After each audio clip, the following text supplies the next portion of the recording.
Friend, आज आपण fried rice बनवणार आहोत. त्यासाठी लागणारं साहित्य पाहूया. त्यासाठी गाजर, कोथिंबीर, कांदा आणि कोबी आणि इथे राईस शिजवून घेतलेला आहे. बासमती राईस आहे. तर चला आता गॅस पेटवूया. 1 चमचा तेल टाकलेला आहे.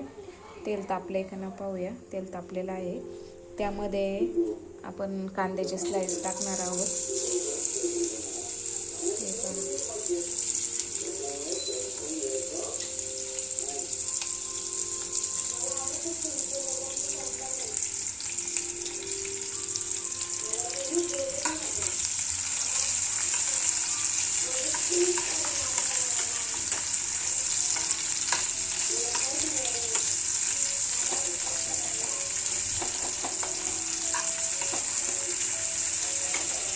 फ्राईडसाठी लागणारा सिक्रेट मसाला पहा, शेजवानचा फ्राईड राईस मसाला झालेला आहे आणि त्यामध्ये गाजर टाकलेला आहे. आता गाजर आपण परतून घेऊया. हे पहा, हे सगळं परतलेलं आहे. याच्यामध्ये आपण फ्राईड राईस मसाला टाकणार आहोत चवीनुसार.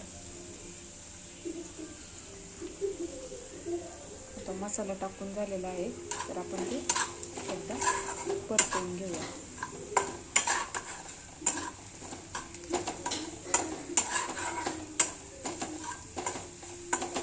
आता यामध्ये आपण भात मिक्स करणार आहोत. Fried rice ready. चला भेटूया नेक्स्ट ब्लॉगमध्ये. तुम्हाला माझा व्हिडिओ आवडला असेल तर लाईक जरूर करा. चलो बाय बाय.